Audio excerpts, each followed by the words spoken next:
नसीन आदनी शहनवाज आलम साहब और आपकी टीम, तमाम पत्रकार साथी, पुलिस के हमारे भाई, जितने भी कवियों को आपके द्वारा, आपकी कमेटी के द्वारा, आदरणीय गुड्डे भैया के द्वारा आमंत्रित किया गया, वो सारे रचनाकार हमारे बीच में है। बस दो पंक्तियां आपके बीच में रखता हूं और आपकी तालियां आमंत्रित करता हूं। थोड़ा शुरू कर दीजिएगा, मुझे इन कवियों को शुरू करने की अनुमति दीजिएगा।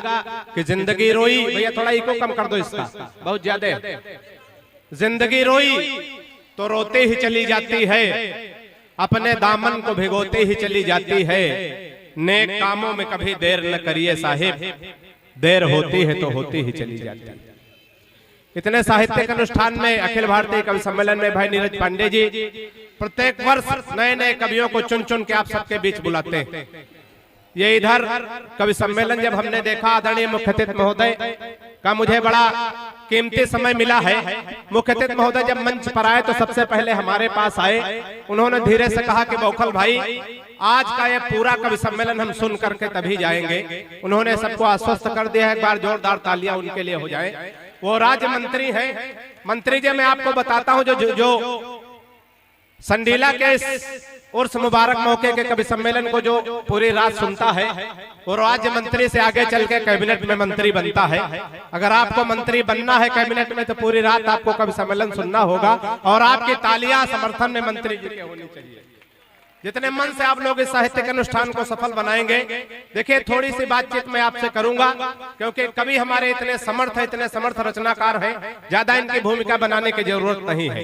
तमाम कवि कवित्री माइक पे आएंगे और कहेंगे आपसे कि आशीर्वाद दीजिए, तो आपको तालियां बजानी है, कोई बात हमारी आप तक पहुंच जाए। कवि सम्मेलन में 2 लोगों 3 लोगों की जिम्मेदारी होती नीरज भाई, एक की भी जिम्मेदारी कम नहीं होनी चाहिए। एक तो संचालक, दूसरे कवि और तीसरे आप जैसे अच्छे श्रोता। अगर एक की भी जिम्मेदारी कम हुई तो कवि सम्मेलन जमने वाला नहीं। वैसे भी कवि सम्मेलन मौत के कुएं के बराबर में है। उसके टक्कर में ऐसा न हो कि कवि सम्मेलन में मौत के कुएं में चला जाए। उसको सफल बनाने की जिम्मेदारी आपकी है। 3 लोगों की जिम्मेदारी होती है, एक तो संचालक, दूसरे कवि और तीसरे श्रोता। एक की भी जिम्मेदारी अगर कम हुई तो कवि सम्मेलन जमने वाला नहीं। एक बार मंत्री जी, हम सड़क किनारे किनारे जा रहे थे, एक आदमी गड्ढा खोद रहा था, दूसरा आदमी उसमें मिट्टी डाल रहा था, गड्ढा पाट रहा था, फिर अगला आदमी गड्ढा खोद रहा था, दूसरा मिट्टी डाल रहा था। हम साइड से निकले, हमने कहा भाई साहब कौन सा कार्यक्रम चल रहा? एक आदमी गड्ढा खोद रहा, दूसरा मिट्टी पाट रहा, मतलब कोई नहीं। उसने कहा तुम हो बौखल, नहीं समझोगे।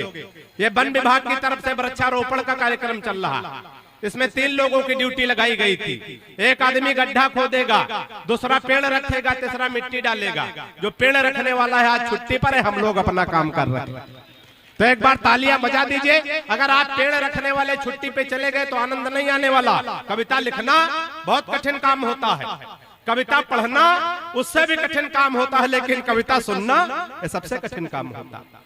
कविता लिखने का और पढ़ने का 2 काम तो हमारे कवि मित्र करेंगे, लेकिन कविता सुनने का जो सबसे कठिन काम, सबके सलीके का काम है, वो आपको करना है। हरिभक्त सिंह पंवार जी, जो बहराइच के जन कवि हुए, उन्होंने 2 पंक्तियां लिखी। हो पंक्तियां आपके बीच में रखता हूं, आपकी तालियां, आपका आशीर्वाद आमंत्रित करता हूं। पंवार जी ने 2 पंक्तियां लिखी कि कविता लिखना सरल नहीं है, पूछो इन फनकारों से।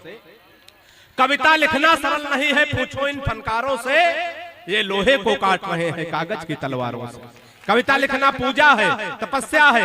मंत्री जी, हम चाहें तो इस कवि सम्मेलन की शुरुआत यहाँ से भी कर सकते हैं। किसी शायर ने बड़ी अच्छी 4 पंक्तियां लिखी गुड्डे भैया, कि कुछ महीने हो गए हैं, बात पहुंचे थोड़ा हाथ खोल के बैठिएगा, कि कुछ महीने हो गए हैं बंद है हम पर मटन, कुछ महीने हो गए हैं बंद है हम पर मटन, दावतों में खा रहे हैं भिंडियां अहले सुखन, कि खाके घुइयां क्या दिखाएं शायरी का बागपन, सूख के पालक का पत्ता हो गए हैं गुल बदन, और नफरतों की भीड़ में देखो तो क्या क्या खो गया, नफरतों की भीड़ में देखो तो क्या क्या खो गया, सब्जियां हिंदू हुई बकरा मुसलमान हो गया।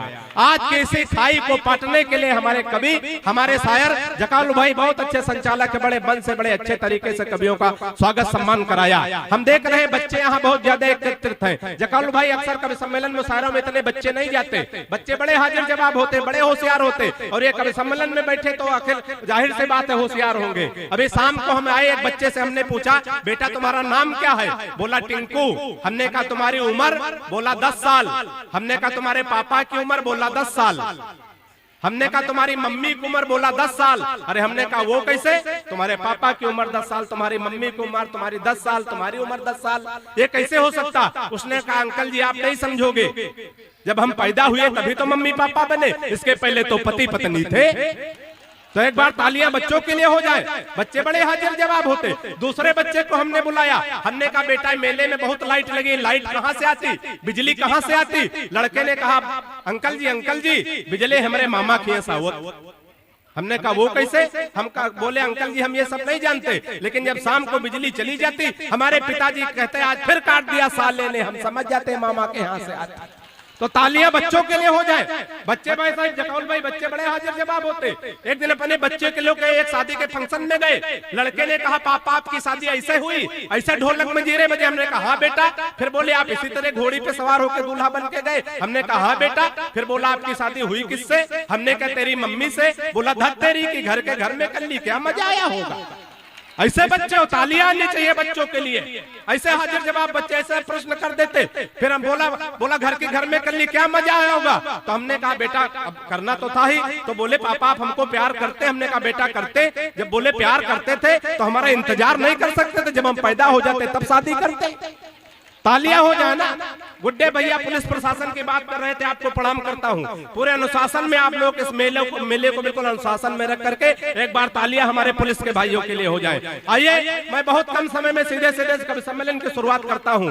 हमारे मंचों की परंपरा रही, साहित्यिक अनुष्ठानों की परंपरा रही। हम कोई भी साहित्यिक अनुष्ठान करते हैं माँ बीड़ा पाणी की वंदना से, उनकी अर्चना से करते हैं। हमारे मंच में जितने भी रचनाकार हैं, जितने भी कलमकार हैं, किसी न किसी रूप में माँ की वंदना के लिए आए हैं। लेकिन देश की बहुत ही वरेण्य कवित्री, बहुत ही वरेण्य शायरा हिना आरजू जो कानपुर से हमारे बीच में है, मैं उनसे गुजारिश करता हूं, उनसे निवेदन करता हूं कि माइक पर आए, मां सरस्वती की वंदना से इस साहित्यिक अनुष्ठान की शुरुआत करें। आपके दोनों हाथ ऊपर उठे, एक बार जोरदार तालियों का महोत्सव करके माइक पे आमंत्रित करें शिखा मिश्रा जी कानपुर। माइक